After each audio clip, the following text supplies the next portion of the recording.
Yeah, good morning. I want to call the Senate Finance Committee meeting to order. Please silence all cell phones. The time is 11 o'clock on Saturday, May 11th, 2024. Today we have Co-Chairman Stedman, Senator Wilson, Senator Bishop, and the others will be along here shortly. We will get through as many of the items on the Senate as we can before the Senate floor starts, and then we'll have to recess to the call of the chair. First bill up is House Bill 120, Hunting and Fishing Non-Resident Students by Representative Frank Tomaszewski. We heard this bill on May 7th, took public testimony. We have a committee substitute, and we had a committee substitute. Now we have a new committee substitute. Senator Wilson. Thank you, Mr. Chairman. Good morning. I move the Senate Committee Substitute for House Bill 120 Finance Work Order 33 LS 0633/B as in Bravo as a working document. Okay, I'll object for discussion. Mr. Alper, please explain the changes.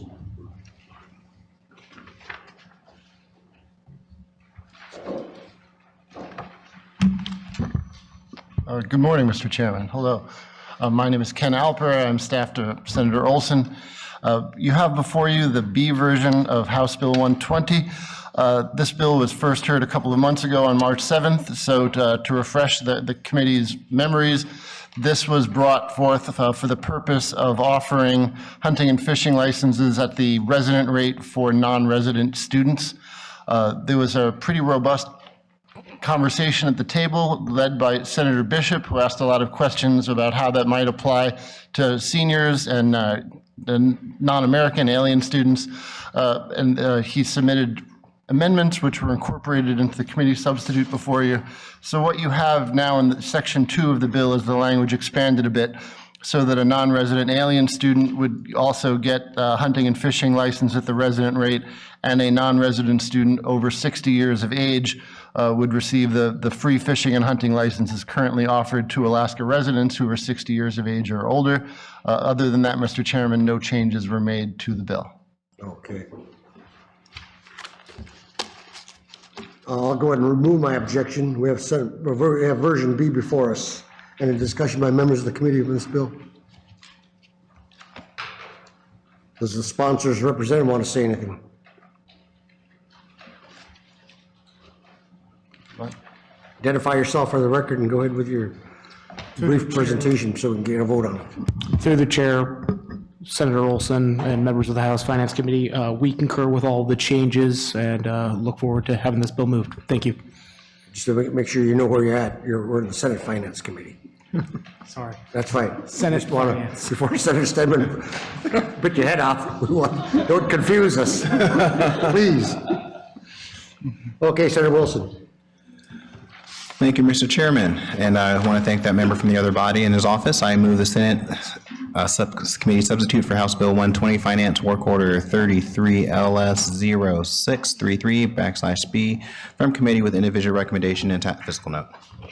Okay, this bill moves from committee without objection. Next bill up is 125, Senate Bill 125, Sustainable Energy Fund by the governor. We heard this bill several times. We have a committee substitute, version U, before us. Mr. Alper, please remind the committee what's in the bill. Then we'll go on to the amendments. Thank you, Mr. Chairman. Again, for the record, Ken Alper, staff to Senator Olson. This is the bill that's known generally and colloquially as the Green Bank Bill.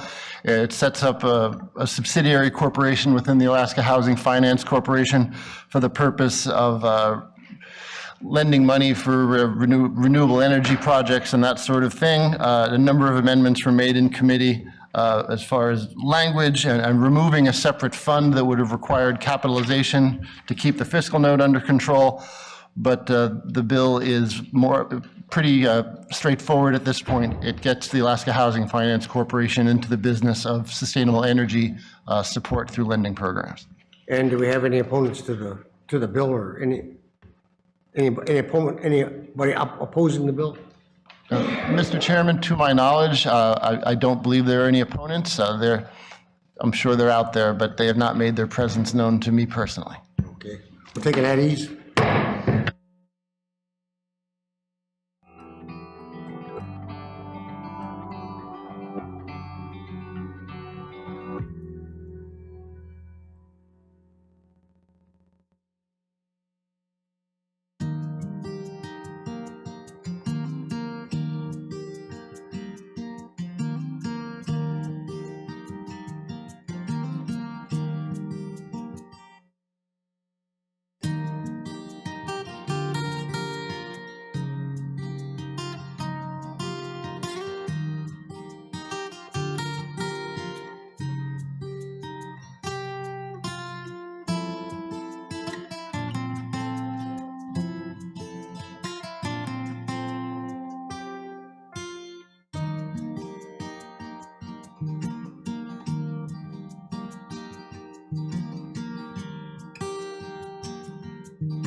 Call the Senate Finance Committee meeting back to order.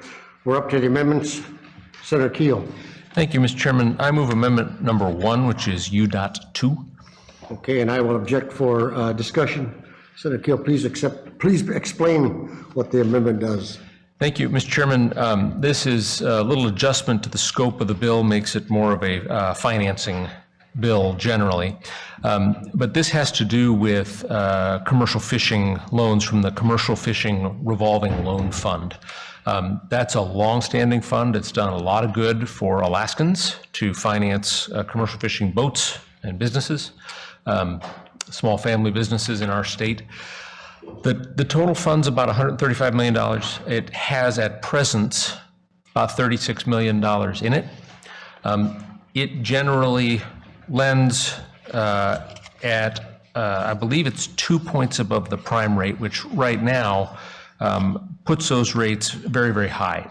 It also right now has a different limit for new loans and refinances.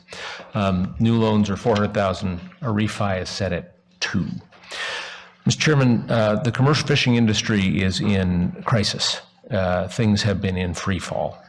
And it hits both processors and small family businesses across our state and in just about every community.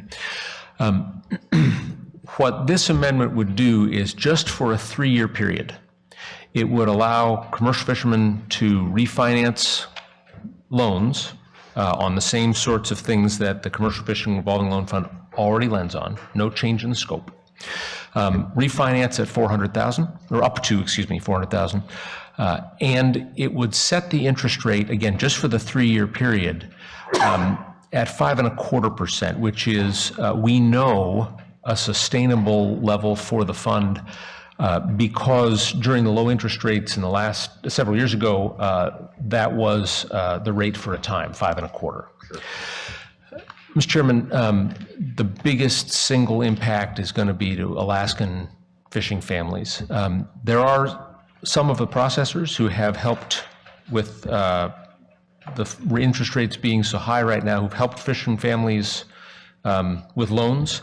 They could refinance those to revolving loan fund loans, which would help some of the processors have cash from the refi on their books instead of debt, which then reverberates through the sector. So it's a win-win-win, helps the families, keeps the fund solvent, helps processors. Mr. Chairman, I have worked on this amendment with the Department of Commerce, Community and Economic Development, and they have expressed that they have no issues, no problems with this amendment. Okay. Senator Bishop. Is anybody from Commerce online? I don't have a screen in front of me here today, so I have to ask the question. Do we have anybody online, though, from Commerce, even if it's not on this bill? Nobody. Taking that ease. Was that? Senator Moore said.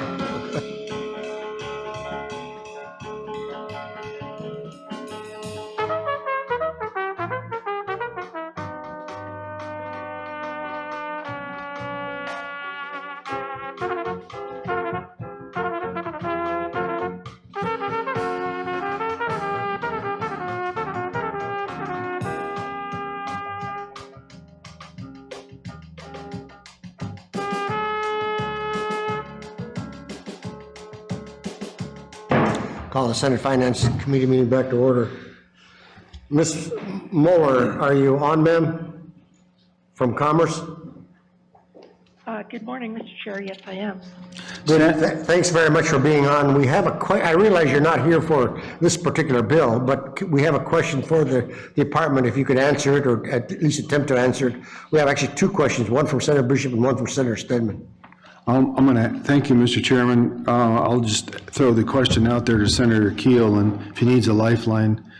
You had made Section 3 of the 5.25 for 3 years, and you talked about the balances in the revolving loan fund, and I'm trying to go off of memory, and I don't want to, and if I misspoke, correct me, but has it I think you said the fund can handle it. Have you seen modeling to that effect to your satisfaction? Because I haven't. Senator Keel. Mr. Chairman, in working with Michaela Fowler from the department, she described having talked with the division. I don't have modeling charts or graphs, but the department was comfortable with this amendment. Ms. Moeller, do you have anything to add to this, the question about modeling related to this loan program? Mr. Chair, Sandra Bowler, CCRA. I do not have that. I'd be happy to take questions and get back to the committee. Is that adequate for you there, It's fine. Senator Bishop? Senator Stedman has a question. Thank you, Mr. Chairman. I think maybe we need to touch bases on the interest rate, because the interest rate looks like they've changed, been cut in half or doubled or whatever. And then the limits on that would be helpful. And then the dollar amount limits, if they could be repeated, because they've also changed in this amendment. Ms. Moeller, have you heard the question?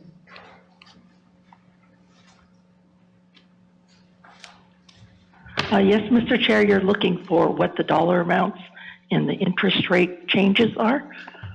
That's part of it. If you could restate the question, I'd be happy to Senator Stedman. directly listen and This is Senator Stedman. Page 7, line 28, page 8, line 15, and line 16. If you could help us with, that'll zero you in on where they are in the bill. Ms. Moeller. Yes, I am pulling that up right now. I do not have that in front of me, so it might take me a few minutes. If you wanted to move on, I'll try to see if I can find some answers. Senator Stedman. Maybe the bill sponsor could help a little bit about where the changing rates came from, where they are today, where this change is proposing to take them, and then kind of the reason. That would be helpful. And then the amounts, explain the amounts. Just so we're clear, Senator Keel's not the bill sponsor, he's the amendment sponsor. Excuse me, amendment sponsor. Senator Keel. Thank you, Mr. Chairman. Happy to do so. And I believe that, while she's not on yet, Michaela Fowler from Commerce is dialing in. Today, the Commercial Fisheries Revolving Loan Fund lends at prime plus 2, capped at a maximum of 10.5%. My understanding is that today that's roughly where those loans are. What this amendment would do is take that for a 3-year period down to prime plus 2 or a cap of 5.25%. And that cap would be, with all reasonable expectations for the next couple of years, the actual rate for loans made in this 3-year period. And then, of course, for refinance loans, instead of those being capped at $200,000, they'd be capped at $400,000, just like new loans. Further questions, Senator Stedman? No, just to be clear, so this is a 3-year window to help the industry through the difficult times, and then it goes back to the original language? Mr. Chairman, that's exactly correct. Thank you. And nobody can underscore how bad the fishing industry is, at least the commercial fishing industry in our area on the western part of Alaska. Any further questions, Senator Stedman? No. Are there any additional amendments for this bill? Just take a brief recess.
Call the Senate Finance Committee back to order. Ms. Fowler, are you on, ma'am? Good afternoon. This is Michaela Fowler, Deputy Commissioner for the Department of Commerce, Community and Economic Development. Thank you very much for coming out on this beautiful morning here in Juneau, anyway. We have a question that was put forth by Senator Stedman, and Senator Keel had a partial answer for it, but he said that you're the expert that he's been working with. Do you want us to go ahead and restate the question? I would appreciate that. Thank you very much. Senator Stedman. Thank you, Mr. Chairman. Well, I think that some of the main questions here is the interest rate, the dollar terms, and the time. I think we've kind of gone over it here, but you could maybe touch bases on that, and then if the department supports this bill or not, or excuse me, this amendment or not. Ms. Fowler. Through the chair, thank you very much for that question. Yes, the department really appreciates this effort to make financing a little bit less costly for commercial fishermen during this time when we are concerned about the commercial fishing industry. We think that this is an amendment that strikes a really appropriate balance between reducing the cost of funds, but also making sure that we are protecting the commercial fishing revolving loan fund, which has been an incredibly effective tool for the state of Alaska over many, many years, and making sure that we are not being so aggressive in reducing interest rates that we would put the long-term viability of the fund into risk. So we do support and appreciate this amendment. Thank you. Fowler, I think the question has to do with more what the rates are and what, if they have changed, and the amount and the cap of the amount as well. Through the chair, yes. The rates currently are at that 10.5 cap. The rate is set at prime +2. This amendment will take that rate down to 5.25, which was selected as the amount because it is the historical lowest that the revolving loan fund rates have ever been. And we do also appreciate, given just having this rates be lowered for several years for the origination of loans over the next several years, we think is appropriate. And then we would return to that prime +2 mechanism that has been in place historically. Was there another component to the question, Senator Stedman? No. Thank you very much for coming out this morning. If there's no further question from Ms. Fowler, I'll go ahead and remove my objection. Is there further objection to this amendment? If not, this amendment passes without objection. Any further amendments to the bill? If not, Senator Keel. Thank you, Mr. Chairman. I move the Senate Finance Committee report CS for Senate Bill 125 Finance amended. That's 33 GS 1074/U as in Unalakleet, from committee with individual recommendations and attached fiscal note. Okay, this bill moves from committee without objection. We'll go on to our next bill, House Bill 19. Registration of commercial vessels by by Representative Louise Stutes. We heard this bill earlier this week, adopted the committee substitute, took public testimony. Do you have any more discussion in front of us by members of the committee? If not, Senator Merrick. Thank you, Chair Olson. I move Senate Committee substitute for House Bill 19 Finance, Work Order 33-LS0251/Delta, from committee with individual recommendations, attached and forthcoming fiscal notes, and attached title change resolution. Okay, without objection, this bill moves from committee.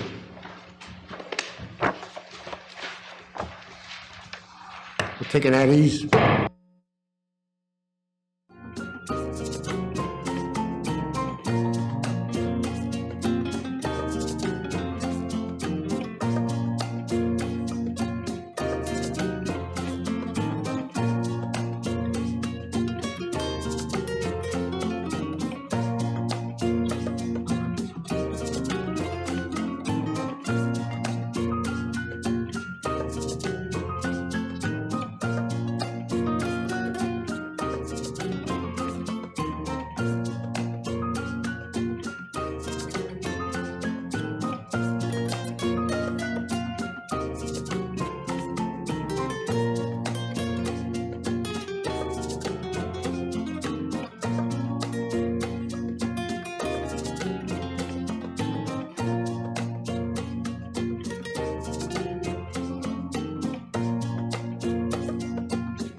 We'll call the Senate Finance Committee back to order. Next bill up is House Bill 50, the carbon capture, utilization, and storage by the governor. We heard this bill several times before and adopted a committee substitute yesterday. We will open public testimony. Anybody in the room want to go ahead and testify on this bill? Anybody online want to go ahead and testify on this bill? First one up is Chris Wallace. Mr. Wallace, are you on, sir? You've got it. Is he on? I'm sorry, Senator Olson. Is Chris Wallace available for questions, not for comments? Okay. But I am a supporter of this bill. Thank you. Okay, so all we need to know that you're in support of the bill. Next one up is Ken Huckabee. Mr. Huckabee, are you on, sir?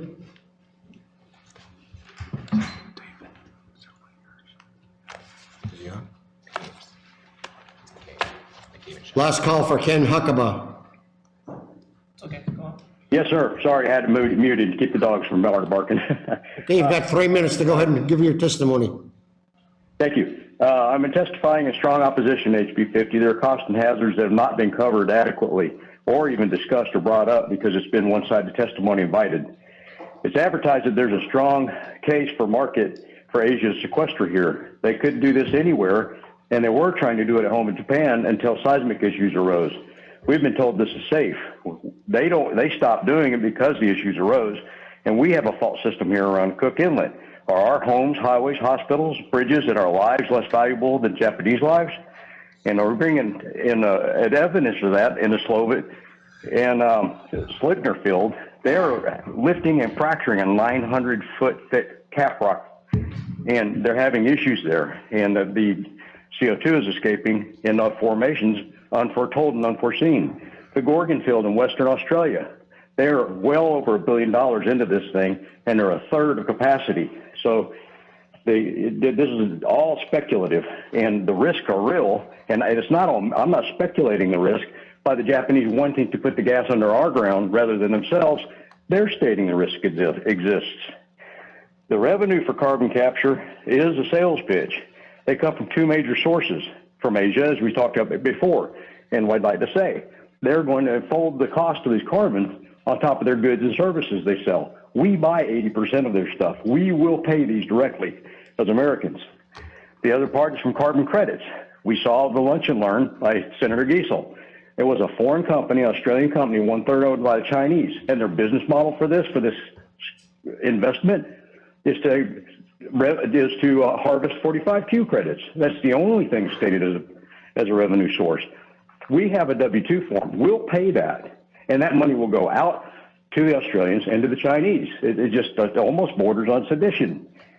And so what we've heard too is the projects, this is causing the inflation you just talked about on the other bills, where we have to go in there and give false interest rates to other businesses. This is inflationary. And so I'd like to say, a lot of everything we've heard is speculative, and I heard a lot more discussion on previous bills for far less money and far less hazards, and this one truly does, for the first time I've ever heard, have the possibility of being a catastrophic bill or costing us a lot of money. And all I've heard is speculation, and all I've seen on the financial sheets is maybe what it might cost the state itself. Well, what about the cost to the citizens in risk and costs? Just please consider that, and thank you for the time to testify. Thank you very much for coming out this morning, Mr. Huckabee. Next one is Cassie Andrews. Are you on? Hi, good morning. Can you hear me? You're coming in loud and clear. Go ahead and identify yourself for the record and go with your testimony for 3 minutes. Thank you, members of the committee. Cassie Andrews, representing myself out of Anchorage. I've watched all of the hearings on this legislation in both bodies, and I'm in complete awe at how hard so many people can work to polish a turd. It really is amazing. This legislation is dead on arrival in terms of efficacy on any of the myriad of things that people claim it will do. This is much to do about revenue for the state, but the fiscal notes are blank. Companies wishing to partake in the scam of net zero can buy carbon credits anywhere. The only incentive for this legislation is the fraudulent 45Q federal tax credit. I'm not sure if anyone has noticed, but the government is broke. Inflation is at a 40-year high. This legislation does not incentivize production, and as shown in the government tax audits, the technology to capture as well as store carbon is a complete crapshoot, as it has failed just about everywhere it is tried. The premise of this is that companies can offset by permanently injecting CO2 into the ground. Has anyone stopped to ask why, and if any constituents are asking for added costs to be done to them? There is no scientific evidence that CO2 has anything to do with global warming. Not to mention, the marching orders to control CO2 is based on an unratified and unconstitutional treaty, the Paris Agreement. Decarbonization is a degrowth and deindustrialization scheme. Chasing this, normalizing it, and setting up the bank for it will ensure both. Please do not pass this legislation. Thank you. Ms. Andrews, thank you very much for coming out this morning. Next, we have Ken Griffin. Mr. Griffin, are you on, sir? Yep, Ken Griffin. I represent myself. I live in the Valley. Listen, I have so many hours, 300, 400, 500 hours into all the energy bills here. HB 50 is probably the most egregious. You can literally just do small searches around what this has done to other states. I don't even have to tell you what it's done to other countries, because some people discount that information because they have different systems there. What it's done to the other states has done nothing but raise the bills of electricity to citizens, period. This will cost us. There's only one source of money in this country. I don't want to belittle you people there by asking you where money comes from in this country, so I'm not going to say that. What I want to say is this. All you hear in these meetings, and I've watched every single one of them, some of them 2-3 times, is potential this, potential that, examples of this, examples of that. But what they're not telling you, and this is how they're selling you on a bill of goods. These people are sitting in these meetings and selling you a bill of goods. You know this because they don't, anytime someone doesn't want to tell you the truth, what they do is they won't put a number next to a percentage, and then they won't put their name on it.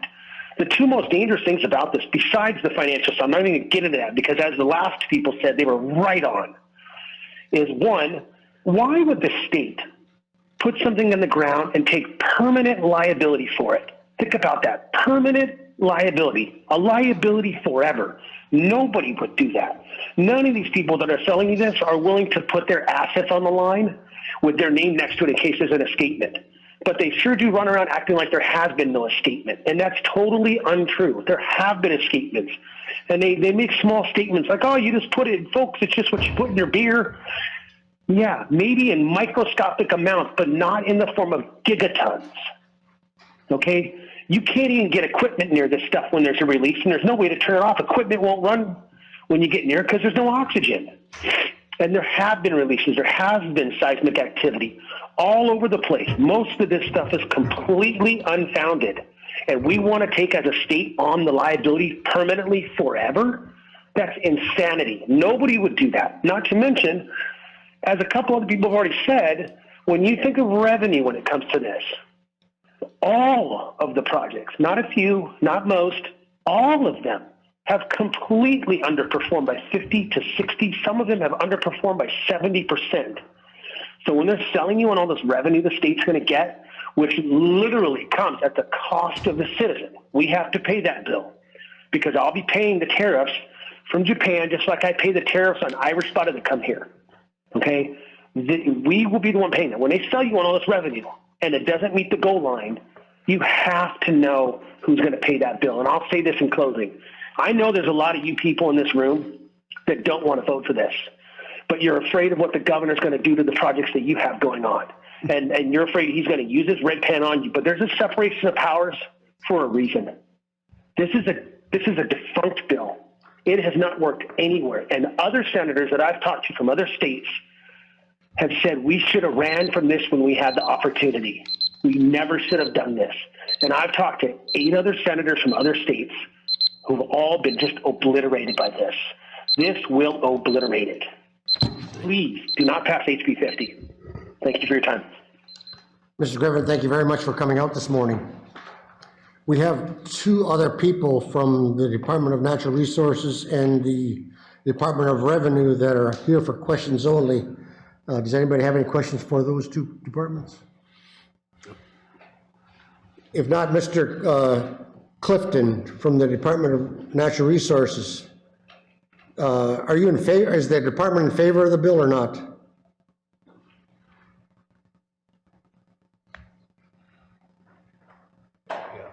Forgive me. This is Sean Clifton from the Division of Oil and Gas, Department of Natural Resources, and I'm not here to speak to this type of question. I was here for one of the potential amendments. Thank you. Okay, well, you're, one of the people before that was only here for questions, so they were in favor of the bill. I'm assuming if it's the governor's bill, the department will be in favor of it as well. Stand up, John. Take it at ease.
Senate Finance Committee back to order.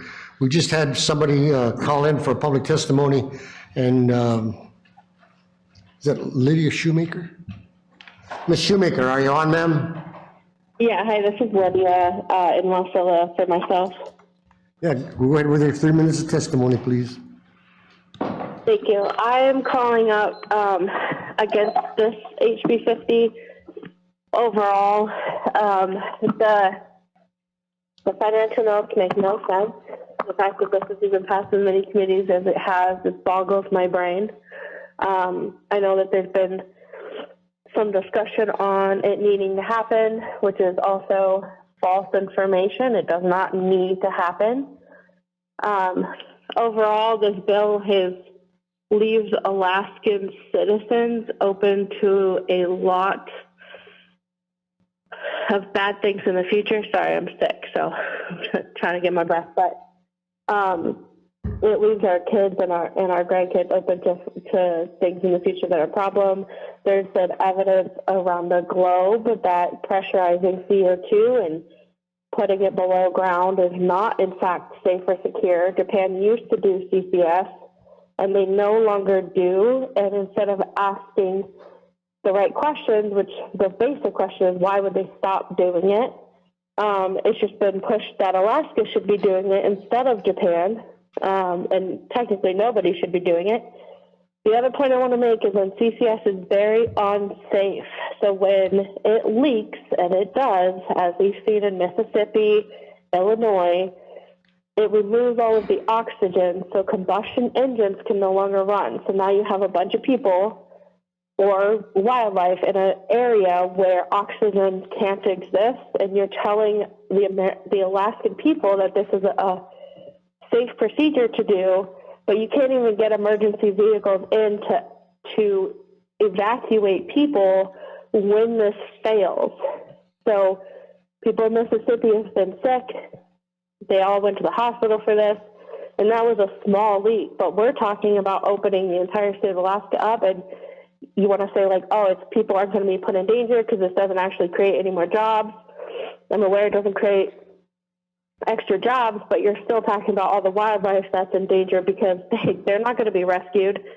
And the only way you could do that is through an electric vehicle, which is in Alaska just makes no sense whatsoever. So this bill is incredibly dangerous for us economically speaking, as well as just the place we live being dangerous. It will, creating that pressurized CO2, which everybody seems to ignore the fact that it's under pressure, will change the geological formations that we have. And we live on the Ring of Fire, where we already have formations that are in conflict with each other. Everybody knows we have a lot of earthquakes. None of that's new. When those shift and change, there's nobody down there in those holes being like, oh, hey, here's a new leak or here's a new problem. So the liability on this also leaves Alaskans extremely liable at the end of it. And this bill in and of itself should have never made it this far. So I am pleading that you kill this bill because it makes no sense other than to be a grift on the people. And at the end of the day, it's going to do a lot more harm than it will ever potentially do good. Thank you. Ms. Shoemaker, thank you very much for coming out this morning and expressing your views. With that, we'll go ahead and close public testimony if there's nobody else in the room or nobody else online to go ahead and testify. Next are the amendments. The amendments have been handed out. We have 3 amendments that we're looking at this morning. Senator Bishop. Thank you, Mr. Chairman. I move amendment T.4. And I'll object for an explanation. Thank you, Mr. Chairman. Has everybody got T.4? This amendment is known as the reserve-based lending language. This language was an amendment that was taken from this bill that was adopted in the Senate Resource Committee. This establishes a loan program administered by ADA to provide loans for Cook Inlet oil and gas projects. The loan program is set up within the ADA's revolving loan fund. ADA would be allowed to accept an ownership share in the project if the ownership share is in the form of a carried interest that does not obligate the authority, ADA, to contribute to the development costs of the project. Loans are continued upon going to legal entities in compliance with state and federal laws. Allowances to access the applicant's confidential records held by DNR, DOR, an independent study on the valuation of the loan security, and RCA's determination that the sale price of gas sales do not exceed just and reasonable. Lastly, it requires ADA to produce a report on projects which have the potential to increase Cook Inlet oil and gas production. Okay, Senator Keel. Thank you, Mr. Chairman. A question for the sponsor of the amendment. I don't necessarily know if I would have put it in ADA, but you said something about the nature of the interest, and if the project that's drilling for gas goes over budget, did I understand right? They can't come back and make an additional cash call on ADA the way this is written? You used some financial language. I just want to make sure I understand. Senator Bishop. Thank you, and I've got ADA supposed to be on the line, so you could direct that directly to ADA to make sure we get there.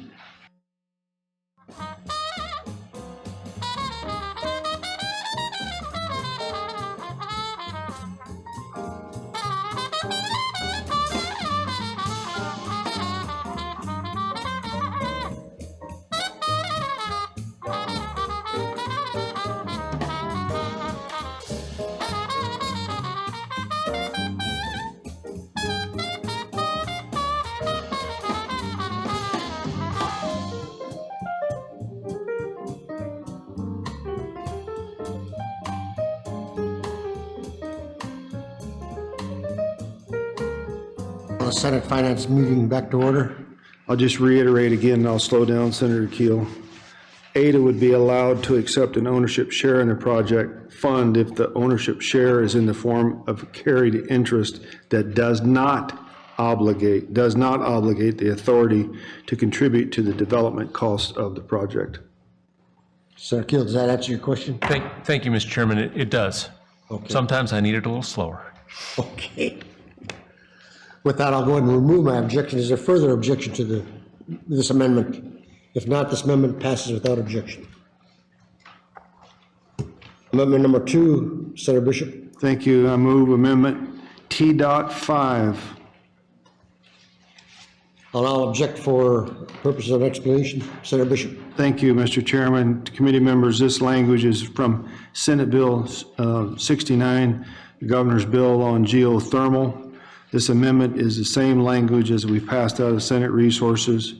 It currently is in Senate Finance Committee, but we're going to try to incorporate it into this bill. The Senate Resource Committee bill pared down the governor's original bill to about a page and a half, and this language reflects the time sensitivity and essential components of the bill to convert existing geothermal prospecting permits to licenses. It increases the acreage of the licenses and moves the fees to be established in regulation. It repeals a provision that would allow renegotiating of rentals and royalties due on geothermal leases after 20 years, and it also lowers the threshold on temperature from 120 degrees Celsius to 80 degrees Celsius. So we have, I believe it's one leaseholder in the Mount Spur area, and they're coming up on a timeline, and we want to be able to keep that individual drilling and looking for more renewable resources. I would like your support. Okay.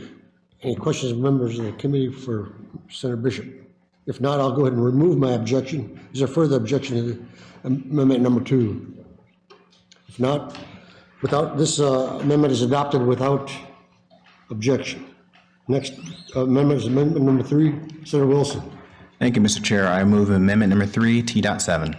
And I'll go ahead and object for an explanation. Yes, thank you, Mr. Chair. These carbon capture utilization storage projects generally have a variety of challenges with their economics, where cost, capture, transportation, storage, and project design can all be high.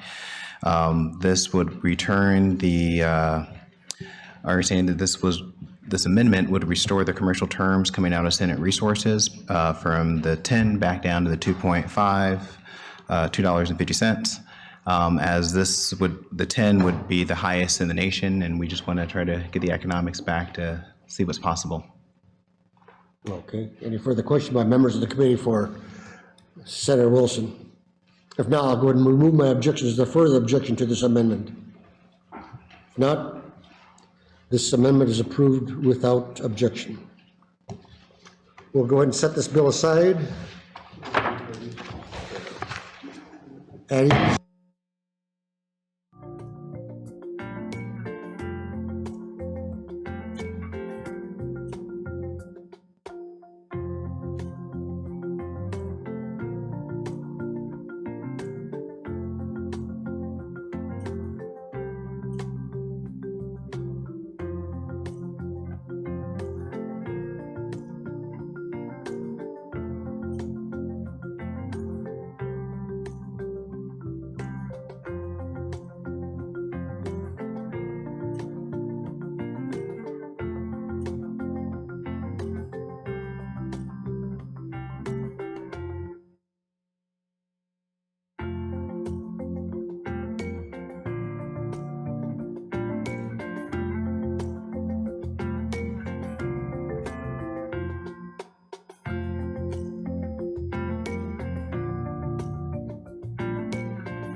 Call the Senate Finance Committee back to order.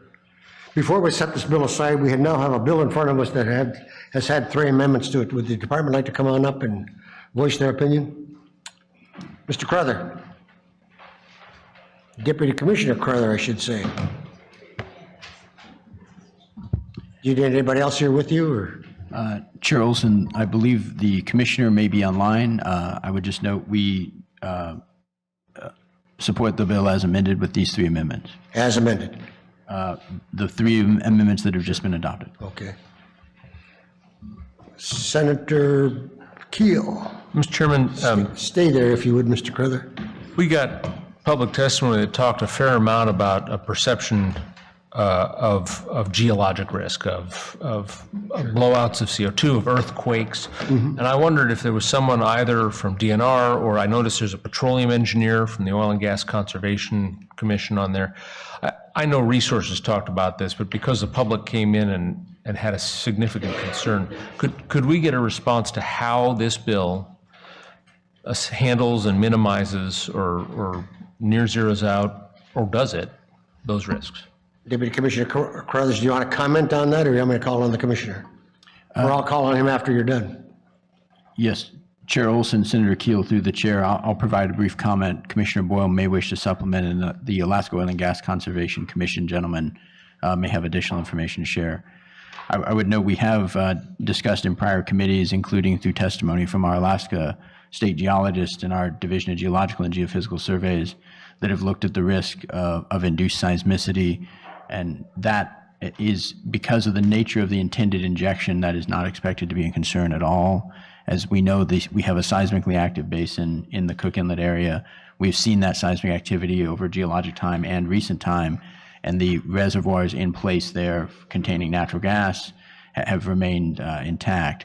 And so the effort to conduct a project in that context would require assessing the security of the seal, the nature of faulting, the nature of the trap, to ensure that that's has solid and would continue to be solid. The Alaska Oil and Gas Conservation may wish to continue to speak to that. I'd also note that some of the concerns were about the surface exposure of carbon dioxide. It is true that carbon dioxide, if released in a concentrated form in a specific area, can displace breathable air. That can present obviously material life and safety challenges to the operation of equipment. So any project would have to have designs both about the potential concentration in a leak, were there to be a leak, what low-lying areas that could concentrate in until it dissipates in the natural process. And additionally, the regular workplace safety, engineering, and design safety requirements for all industrial facilities, like are in place for natural gas handling and distribution today, for other industrial chemicals and processes where safety is critical to those industries as well. So we very respectfully understand the concerns, but believe the Alaska Oil and Gas Conservation Commission authorities, the scientific work done by our geologists, the comprehensive workplace safety laws and design requirements of these projects all promote public safety and prevent some of the concerns that we heard. Follow-up question, Senator Keel. No, thank you, Mr. Chairman. As I say, I know the Resources Committee spent time, but I wanted to get that on the record. We still have the fellow from the Conservation Commission, Chris Wallace, on. Mr. Wallace, are you still on, sir? Yes, thank you, Senator. Do you remember the question, or have you paid attention to what the question that Senator Keel had? Yes, thank you, Senator. My name is Chris Wallace, petroleum engineer with the AOGCC. Through the chair, the commission would look at all aspects of permit application, the geology, of course, the containment aspects of the storage reservoir itself. We would reiterate Deputy Commissioner Crowther's comments, and we don't see the bill itself promoting or being negative to our ongoing activities. Thank you. Senator Bishop. I just like to add something to see if the Deputy Commissioner agrees or disagrees with what I'm going to say. We have to get the Class 6 well injection permit from the EPA first, and they're going to take those things under consideration. Mr. Craig? Senator Bishop, through the chair, AOGCC might be suited to speak to this as well, but yes, for carbon storage projects to proceed, there has to be a Class 6 well, those federal regulations, and then the ensuing statutory framework and subsequently expected AOGCC regulations focus on exactly those issues. assessing the security of the trap, the scope of the reservoir, the risk of migration, and how to address that migration were it to occur. And I would note some of the other projects I believe that were referenced in public testimony have seen some level of migration, and that was addressed by operators by recompleting wells, reassessing the reservoirs, and those projects continue to operate with those adjustments. Follow-up, Senator Bishop. Sir, Stedman. Yeah, this gets complicated when we get into these technical subjects. And for those, watching our meeting and the public that are concerned about this, it'd be nice to define what a Class 6 well even is, so they understand what we're talking about. And then, as you referenced, the regulatory oversight, both from the federal side and the state side. Mr. Crowther, enlighten us, please. Yeah, thank you, Senator Stedman, through the chair. The Class 6, the U.S. Environmental Protection Agency under the Safe Drinking Water Act has a program to regulate any injection underground for basically any purpose, potential to impact drinking water, affect safety, et cetera. So that's divided into different classes where those wells have different purposes. Class 6 are the specific wells for the injection of carbon dioxide underground. And as you mentioned, that involves a comprehensive regulatory analysis of, is the well designed appropriately? Is the reservoir that it's targeting sufficient to store carbon dioxide, including both its volume and its trap and seal? Are there things like geologic faults that could affect the long-term sequestration? So that Class 6 well regulatory program, supported by extensive federal regulations, very technical and complex, is what requires these wells to be studied before operations begin, but also for bonding to be in place during operations and for remedial actions to be taken, if necessary, during operations. Follow-up, Senator Stedman. And then for those watching at home, there was a question from more of the people calling in, dealing with Cook Inlet, and the reference, as I recall, was basically, why don't they inject their carbon in their own backyard versus our backyard? So if you could help us with what the Pacific Rim looks like for potential sites like Cook Inlet, is there, hundreds and hundreds of them, or is there a handful of them, and kind of roughly where they're at? I think that would be helpful in the discussion also. Deputy Commissioner Crowther. Absolutely, Senator Stedman, through the chair, very concisely, the reason why Alaska is a very prolific hydrocarbon basin is because we have sedimentary basins where there's deposits of porous reservoirs that are also sealed by impermeable rock. Now, that geologic feature is not present in many other places on the planet, which is why oil and gas is only developed in certain areas where those geologic components are in place. Those are very similar geologic components for storage. And so Japan, just as it does not have extensive or functionally any hydrocarbons in similar basins, doesn't have the geology to conduct that storage in its vicinity at scale either. That's our current understanding. That applies to, as you alluded to, Senator Stedman, many places on the Pacific Rim have limited potential for hydrocarbon development and for the storage of carbon dioxide. There are some areas, Malaysia, Indonesia, and of course Australia, that see oil and gas production and also have the potential for sequestration, but we're relatively uniquely situated on the North and South American Pacific Rim for having this kind of underlying geology. Senator Stedman. Okay. Any further questions, Senator Stedman? If not, Commissioner Boyle, are you still on, sir? Yes, good morning, Senator. I am still on. From your standpoint as Commissioner of the Department of Natural Resources, are you in favor of this bill as amended?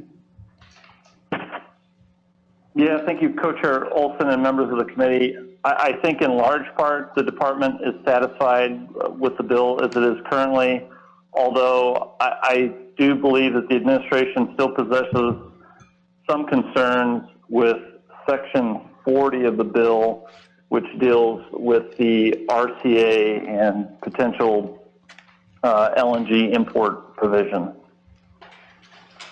Okay. Any Senator Stedman? Thank you, Mr. Chairman. Could you be more specific as far as what your concern is with Section 40?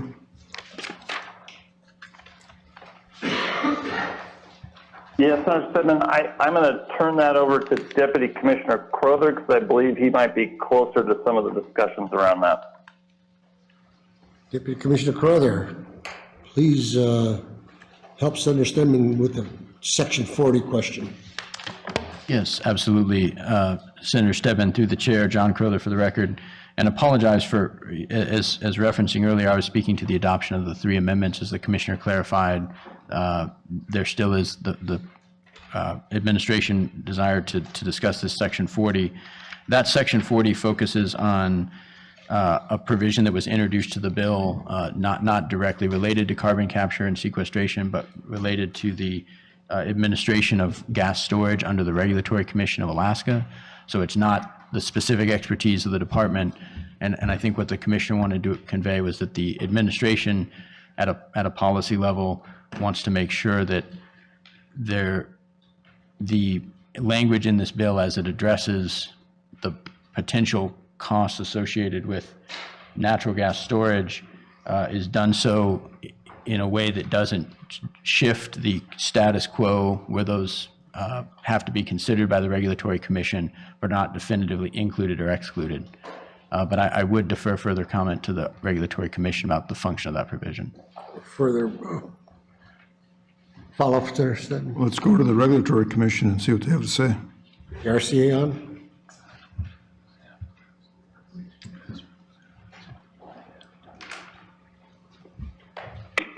Just call it that easy.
Call the Senate Finance Committee meeting back to order.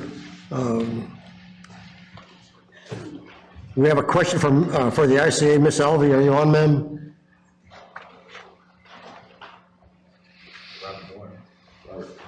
Yes, I am. For the record, Becky Alvey, Advisory Section Manager for the Regulatory Commission of Alaska. Do you remember the question?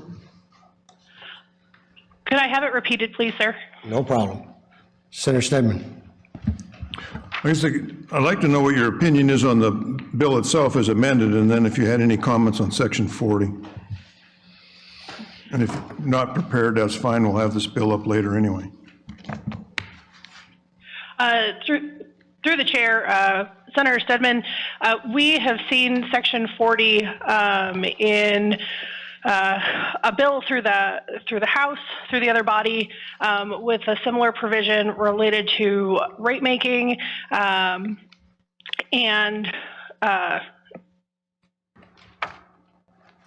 then the commission hasn't taken a formal position on this section of the bill or this bill. I can do a little bit more. If there's additional questions, I can definitely be more prepared for this afternoon on this bill as well. We're going to be bringing, Ms. Alvey, we're going to be bringing this up later, but not necessarily this afternoon. So you do have time to go ahead and research. Okay. If not. Thank you, Chair Olson. Okay. There's no further questions specifically for the, on this bill, we'll go ahead and set this bill aside. Hold on. Taking that ease here.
We'll call the Senate Finance Committee back to order. Next up on the agenda is House Bill 122, Alaska Railroad financing by Senator Frank Tomaszewski. The first hearing, we heard the companion bill, Senate Bill 105, on February 27th. We'll invite Mr. Zach Young to come on up and present the bill for us from Representative Tomaszewski's office. Please identify yourself for the record and go with the presentation. Through the chair, Chair Olson and members of the Senate Finance Committee, for the record, Zach Young, staff to Representative Frank Tomaszewski. House Bill 122 provides an additional $75 million in bond authorization for the Alaska Railroad to complete the reinstallation and construction of a new floating passenger cruise ship dock and attached terminal in Seward. There was $60 million in bond authorization approved by the legislature in 2022. And after a new cost study and renewed scope of work, $75 million in bond authorization is requested. This project would break ground in the fall of 2025 to be completed before the spring season of 2026. On the House floor, there was an amendment passed to add $58 million in bond authorization for the first phase of the Port Mackenzie rail extension.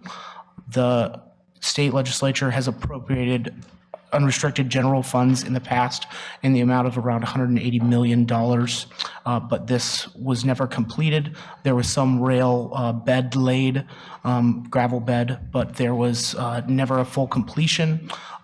This $58 million would provide for funds to match a grant that was recently applied for the federal government. So in summation, this is a railroad bonding authority bill. Firstly, for the Seward passenger dock and terminal, and secondly, for Port McKenzie rail extension. Thank you very much for presenting, Mr. Young. Any questions by members of the committee for the bill sponsor? Senator Stedman. Thank you, Mr. Chairman. Some years ago, there was a request in an appropriation made for the rail extension in this area, and as I recall, the railroad testified that they didn't want to extend the rail. If we gave them the money, they would prefer to have, and the ability, they'd prefer to have it going to their rolling stock in upgrades. And if you forced us to build it, we wouldn't maintain it or use it. So I'd like to know, Mr. Chairman, before we move a bill with this type of stuff in it, what's the position of the railroad? I've got some concerns about that, because we did do that appropriation several years ago, and we ended up having a moose trail. There hasn't been a choo-choo train going down the tracks because the tracks don't even exist. So I think there's some history here that we need to review before we get too carried away with the company checkbook. There's certainly history to resistance on that portion of the bill. Mr. O'Leary, are you on, sir?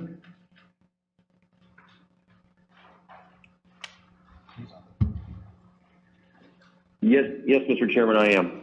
Please identify yourself for the record, and do you remember the question that Senator Stedman brought up? Yes, Mr. Chairman. For the record, my name is Bill O'Leary. I'm the President and Chief Executive Officer of the Alaska Railroad.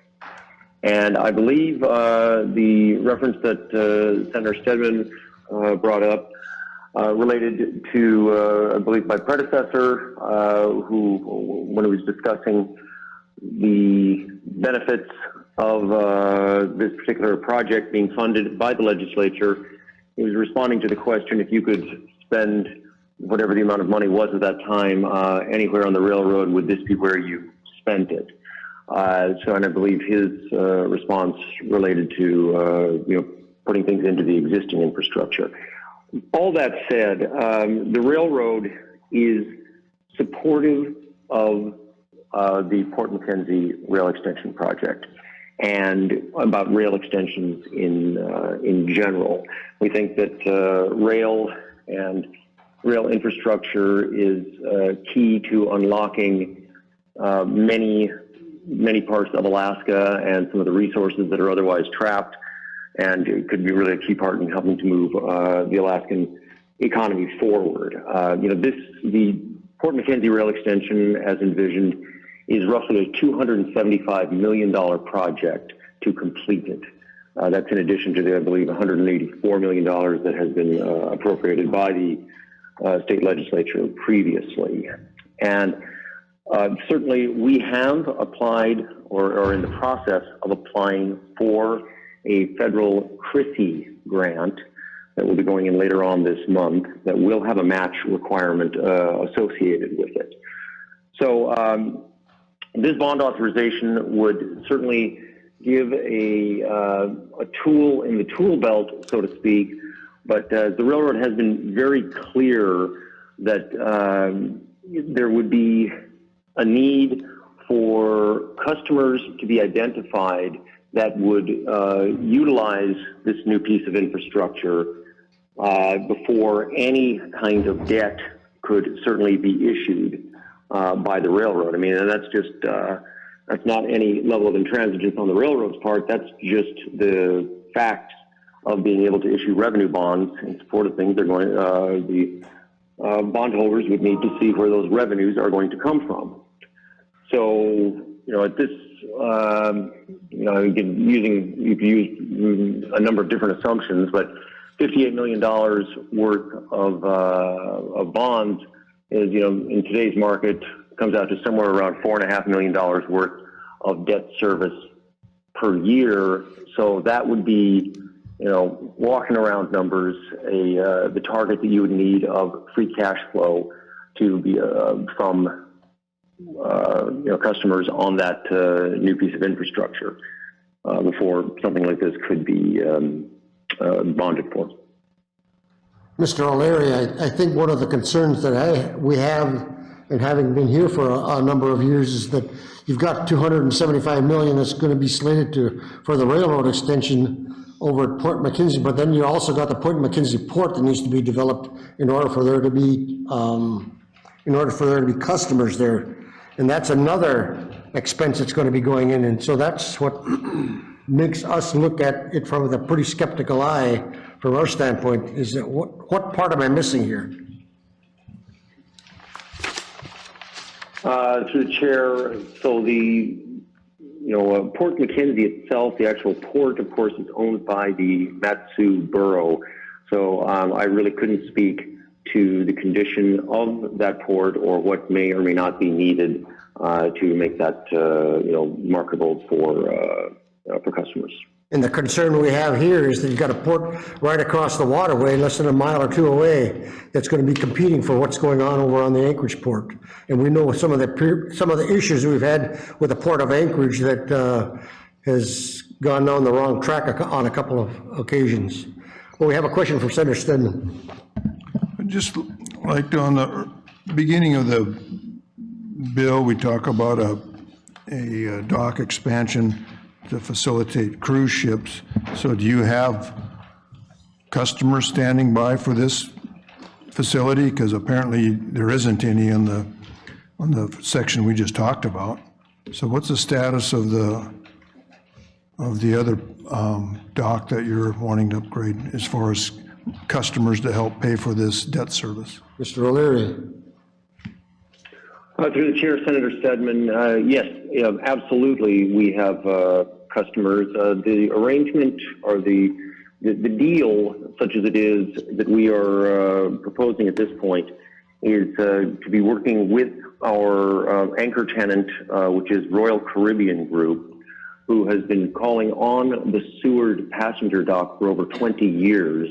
And Royal Caribbean, approached the railroad with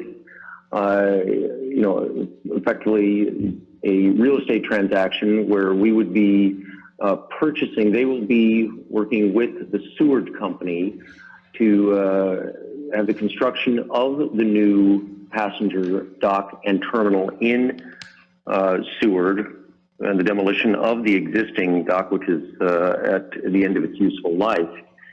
And Royal Caribbean will effectively be guaranteeing the debt, the bonds that we will issue on this through the use of a long-term peer usage agreement, effectively a berthing agreement that will be at the same level or the same time frame duration as the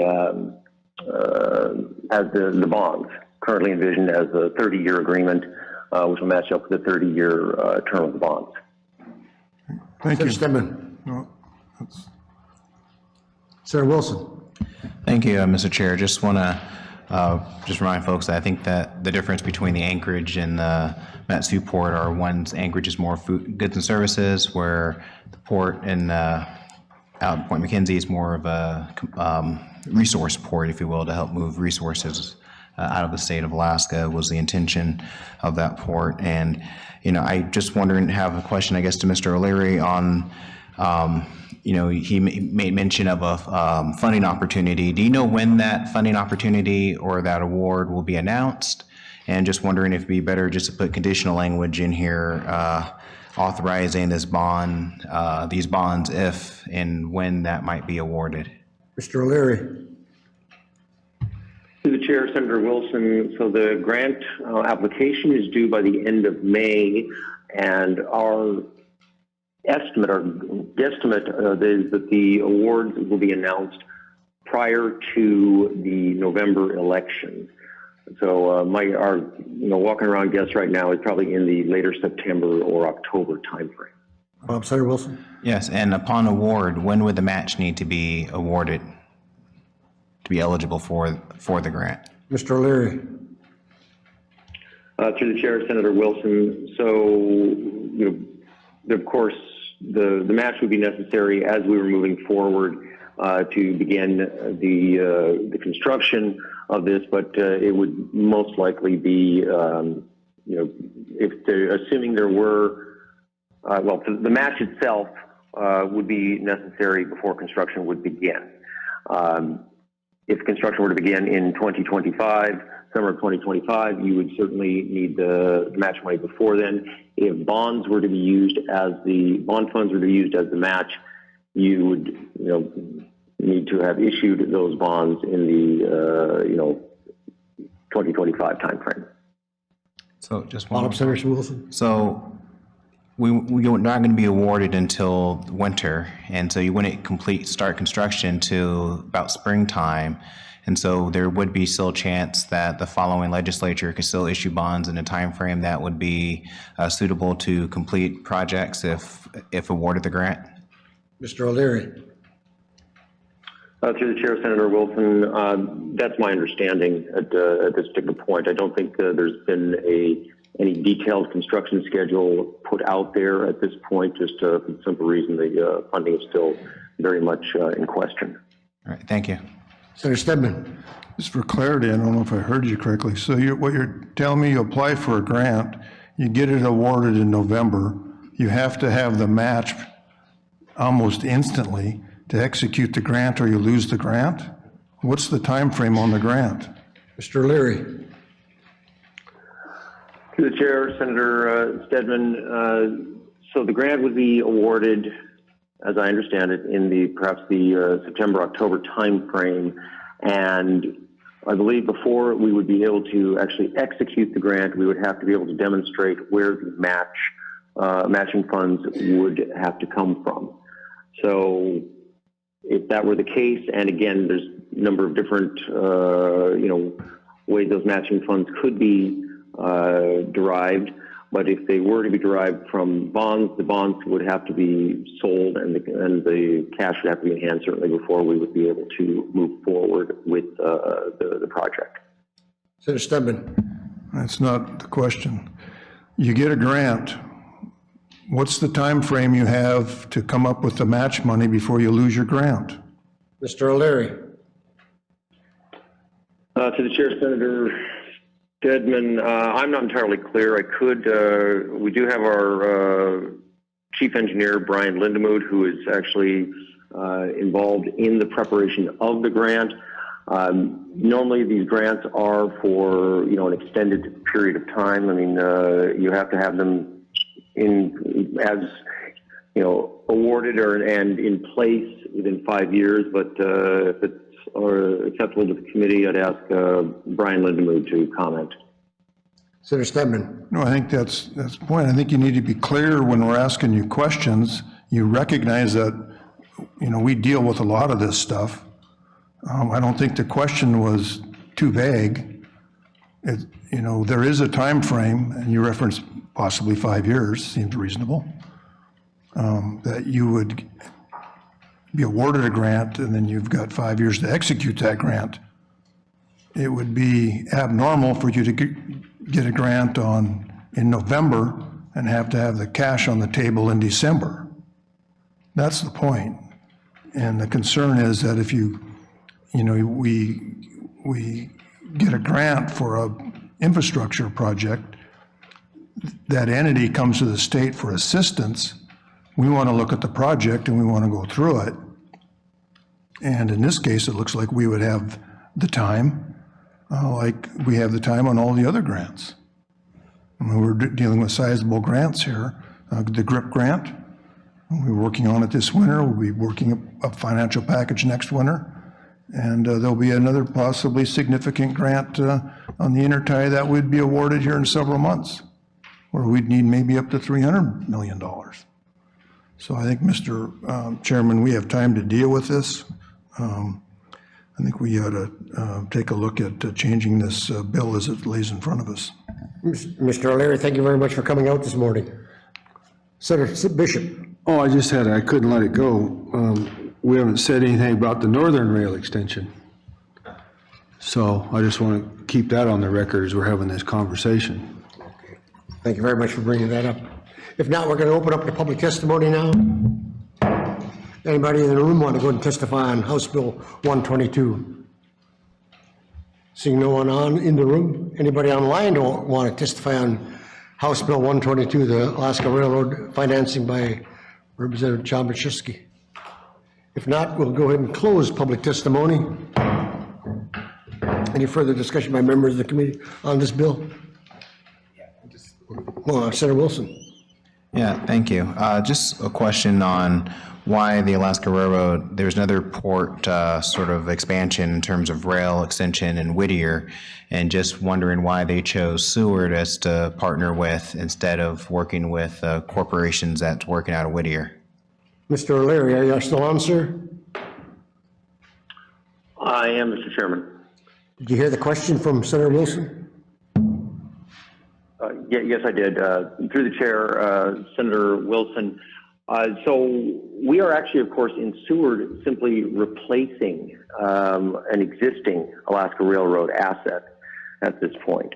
And that's what our focus at this point has been on, taking care of a dock that is, as I mentioned earlier, at the end of its useful life. We are and will continue to work with, our customers and in Whittier, as there's significant growth being planned in the entire South Central area in the cruise space. And as it stands right now, we actually have more passenger activity in Whittier than we do in Seward, and we think the pie does have the opportunity to expand in both locations. Follow-up, Senator Wilson? Yeah, didn't really, I'm just wondering if that's true then, if Whittier has more opportunity for expansion and seeing that growth, is the Whittier projects that are happening out there just not worth the time and effort to help the railroad maybe expand their sort of footprint and be less, and just, yeah, I guess that will. Mr. O'Leary.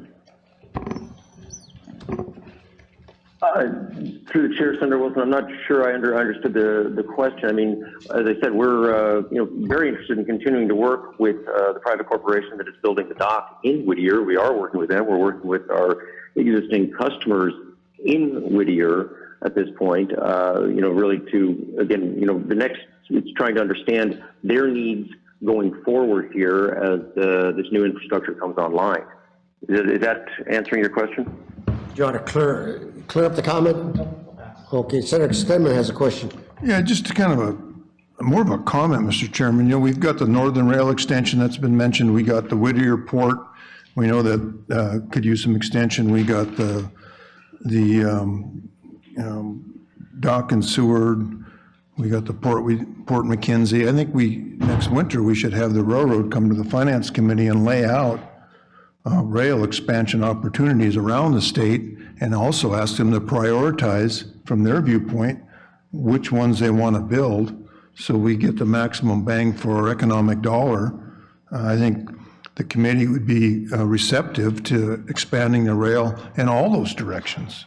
We just don't want to, just like when we do power line extensions or we add electrical generation on a intertie, we want the most economical and productive asset expansion that's available.